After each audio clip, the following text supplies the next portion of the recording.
తర్వాత వెళ్ళి అడిగాం అనమాట ఏమైందని. సో బస్కి గేర్లు అయితే పట్టలేదన్నారు. ఇది ఆర్డినరీది, సో ఏపీఎస్ఆర్టీసీది. అది ఎక్కి మేము కావలి దగ్గరికి అయితే వెళ్ళాం బస్ స్టాండ్లోకి. కానీ రీఫండ్ కూడా నాకైతే ఇంతవరకు ఏం రాలేదు. నా పక్కన మా ఊరు అబ్బాయి కూడా అన్నాడు ఇది సెకండ్ టైం అంట బస్సు అలా ఆగిపోవటం. Hello friends, welcome back to another vlog.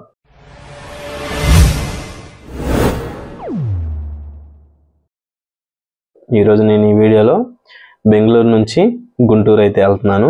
Time వచ్చేసరికి 9:30 PM అయితే అవుతుంది. నేను బుక్ చేసుకుంది శ్రీ వెంకటరమణ ట్రావెల్స్.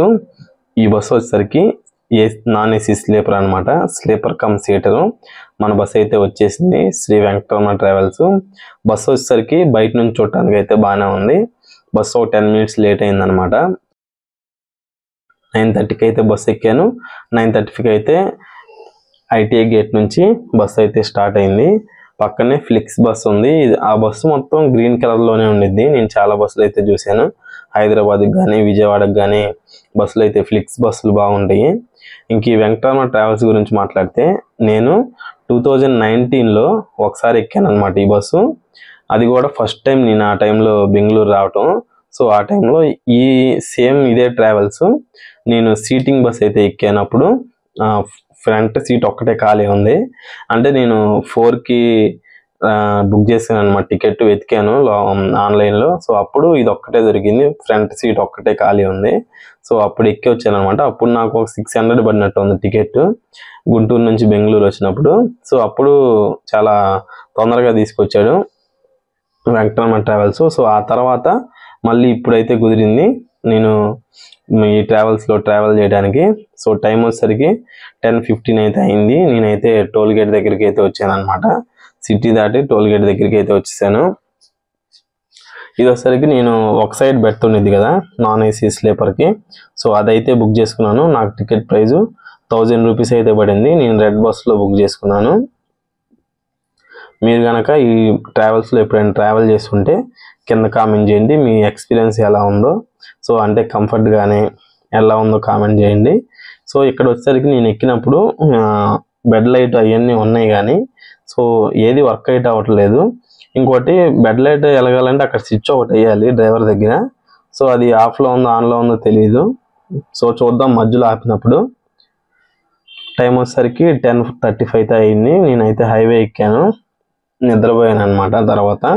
ఆ తర్వాత రెస్ట్ స్టాప్కి అయితే ఆపారు. రెస్ట్ స్టాప్ వచ్చేసరికి 12:10కి అయితే ఆపారు. టైం చూడండి 12:10 అయితే అయింది. ఒక టోల్ గేట్ దగ్గర అయితే ఆపారు అనమాట. ఇదిగోండి నా సీట్ అయితే ఇలా ఉంది, ఒక సైడ్ స్లీపర్ అనమాట ఇది. అక్కడ చూసారు కదా టోల్ గేట్ అయితే ఇది. పక్కన చూసినట్లయితే కర్ణాటక టూరిజం బస్ అయితే వెళ్తుంది. తర్వాత నేను పడుకొని లేచిన తర్వాత బస్సు అయితే చాలాసేపు ఆగింది అనమాట. టైం వచ్చేసరికి 6 అయితే అయింది. నేను రెస్ట్ స్టాప్ అనుకున్నాను మళ్ళీ. అయినా రెస్ట్ స్టాపులు 2 సార్లు ఉంటాయి కానీ చాలా ఎక్కువసేపు అయితే ఆపారు. తర్వాత 6:30 అయినా కానీ కదలలేదు. తర్వాత వెళ్ళి అడిగాం అనమాట ఏమైందని. సో బస్కి గేర్లు అయితే పట్టలేదన్నారు. ఇది ఆగింది వచ్చేసరికి కావలి దగ్గరికి వచ్చేసరికి ఆగింది అనమాట. కావలి దగ్గర టోల్ గేట్ ఒకటి ఉండిద్ది. సో అక్కడైతే ఆగింది. టైము 7:15 అయింది. సో అయినా కానీ రిపేర్ అవ్వలేదు బస్సు. సో మెకానిక్ కోసం వెయిట్ చేసాము అందరం కూర్చొని. సో తర్వాత మెకానిక్ అయితే వచ్చాడు కొంచెంసేపటి తర్వాత. బస్సు అయితే రిపేర్ అయింది అన్నారు. సో గేర్లు అయితే పడుతున్నాయి చెక్ చేసుకున్నాడు డ్రైవరు. చెక్ చేసుకున్న తర్వాత కొంచెం ముందుకెళ్ళిన తర్వాత మళ్ళీ సేమ్ ప్రాబ్లం, గేర్లు అయితే పడలేదు. సో టోల్ గేట్కి అవతల ఆగింది అనమాట. టోల్ గేట్ దాటిచ్చిన దాకా ఇట్లా అయితే తీసుకొచ్చారు. సౌండ్ వింటున్నారు కదా మీరు. సో అట్లయితే తీసుకొచ్చారు. చాలా పెద్ద సౌండ్ అయితే వస్తుంది, స్పీడ్ వెళ్ళలేకపోతుంది బస్సు, గేర్లు పట్టలేదు. సో మెకానిక్ ఇది బాగవదు, కొత్త పాటలు అయితే వేయాలన్నాడు. సో ఆ తర్వాత డ్రైవర్ని అడిగాము మరి ఇక్కడ నుంచి ఎట్లా వెళ్ళాలంటే మీరు బస్సులు ఎక్కి వెళ్ళండి, వేరే ఏమన్నా ఉంటే అక్కడ ఓనర్స్తో మాట్లాడుకోండి అన్నారు. డ్రైవర్ నేనేం చేయలేను, ఓనర్స్తో మాట్లాడుకోండి, మీరు గుంటూరు అయితే గుంటూరు, విజయవాడ అయితే విజయవాడ మాట్లాడుకోండి అన్నారు. ఆ తర్వాత కొంతమంది ప్రైవేట్ బస్సులు ఎక్కి వెళ్ళారు. నెక్స్ట్ వచ్చేసరికి నేను ఇంకో నాతో పాటు ఇద్దరు మా ఊరు అబ్బాయి ఒక అబ్బాయి ఉన్నాడు, నాకు కలిసాడు అనమాట ఈ బస్సులో. మేమైతే కావలి దగ్గరే కాబట్టి కావలి ఒక ఆర్టీసీ బస్సు వచ్చింది ఆర్డినరీది, సో ఏపీఎస్ఆర్టీసీది. అది ఎక్కి మేము కావలి దగ్గరికి అయితే వెళ్ళాం బస్ స్టాండ్లోకి. టికెట్ వచ్చేసరికి 30 రూపాయలు అయితే తీసుకున్నారు ఆ టోల్ గేట్ దగ్గర నుంచి బస్ స్టాండ్లోకి. ఇది వచ్చేసరికి కావలి బస్ స్టాండ్ అనమాట. సో ఇక్కడ నుంచి గుంటూరుకి కానీ విజయవాడకి కానీ ఒక 20 మినిట్స్కి ఒక బస్సు ఉందంట. సో మేమైతే వెయిట్ చేసాము. 8 అయితే అయింది. సో మేము 7:40కి అక్కడ నుంచి స్టార్ట్ అయ్యి ఇక్కడికి వచ్చేసరికి 8 అయింది అనమాట. సో మేము వెయిట్ చేసిన తర్వాత ఒక ఎక్స్ప్రెస్ బస్ అయితే వచ్చింది, విజయవాడ బస్. అది నేను గుంటూరులో దిగాలి కాబట్టి కావలి నుంచి గుంటూరు టికెట్ తీసుకున్నాను. 250 రూపాయలు అయితే అయింది టికెట్. ఆ తర్వాత ఈ జర్నీ మొత్తం అయిపోయిన తర్వాత నేను వచ్చేసరికి వెళ్ళి అడిగాను అనమాట రీఫండ్ గురించి. సో రీఫండ్ గురించి అడిగినప్పుడు ఏమన్నారంటే, మీరు ఆన్లైన్ బుక్ చేసుకున్నారు కదా, సో మీకు ఆన్లైన్లోనే పడిపోతాయి, మీరు ఏ అకౌంట్ నుంచి అయితే చేశారో సో ఆ అకౌంట్లోనే పడిపోతాయి అన్నారు. సో నేను జర్నీ చేసిన టైం వచ్చేసరికి ఏప్రిల్ 27 అనమాట. ఏప్రిల్ 27 చేస్తే నేను ఇప్పుడు వీడియో వచ్చేసరికి మీకు వీడియో లేట్గా రావచ్చు. నేనైతే వెయిట్ చేశాను, ఇంత డ్యూరేషన్ అయితే వెయిట్ చేశాను, దగ్గర 2 వీక్స్ దాకా అయితే వెయిట్ చేశాను. సో రీఫండ్ వచ్చిద్దామనని నేను డైరెక్ట్గా వెళ్ళి కలిశాను వాళ్ళని. సో పడిద్ది అన్నాను. సో వాళ్ళు ఏమన్నారంటే, పూర్తిగా కాదు, మీకు కావాల నుంచి ఎంత అయిందో సో అంత రీఫండ్ వేస్తా ఉన్నారు. సో అదైనా పర్లేదు, అదైనా ఇవ్వండి కనీసం అని చెప్పాము. కానీ రీఫండ్ కూడా నాకైతే ఇంతవరకు ఏం రాలేదు. దగ్గర 2 వీక్స్ అయితే అవుతుంది. సో రీఫండ్ కూడా ఏం రాలేదు.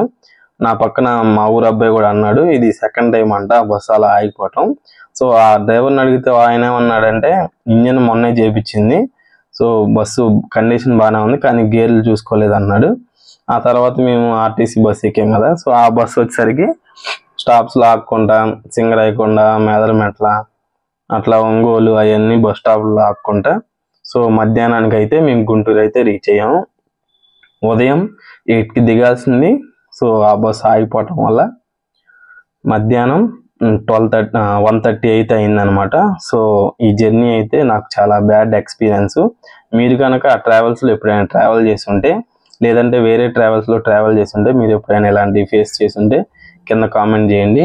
కానీ నేను బుక్ చేశాను అన్నాను కదా, సో ఆ సైట్లో మాత్రం రేటింగు 4.1 ఉంది ఈ బస్కి వచ్చేసరికి, నేను ఎక్కిన వెంకటరమణ ట్రావెల్స్ బస్కి. సో ఆ రేటింగ్ చూసి నేనైతే మోసపోయాను. సో రేటింగ్స్ మీరు ఒకసారి వీడియోస్ కూడా చూడండి, యూట్యూబ్లో టైం ఉంటే మీరు యూట్యూబ్లో వీడియోస్ కూడా చూసి ఆ రివ్యూస్ అన్నీ చూసి మీరైతే ట్రావెల్ చేయండి. సో ఇలాంటి ఇబ్బందులు అయితే పడొద్దు. సో నేనంటే బ్యాచిలర్ కాబట్టి నాకు ఏ ఇబ్బంది లేదు, చిన్నపిల్లలు ఎవరు లేరు కాబట్టి నాకైతే ప్రాబ్లం లేదు, నాకు అర్జెంట్ వర్క్ కూడా ఏం లేదు కాబట్టి ప్రాబ్లం ఏం అవ్వలేదు. కాకపోతే అందరికీ ఇలా ఉండదు కదా. సో మీరైతే చూసుకొని అయితే ట్రావెల్ చేయండి. ఈ వీడియో కనుక మీకు నచ్చినట్లయితే లైక్ చేయండి. ఇలాంటి మరెన్నో వీడియోల కోసం ఛానల్ని సబ్స్క్రైబ్ చేసుకోండి. Wish you happy and safe journey. Thank you for watching. Thank you.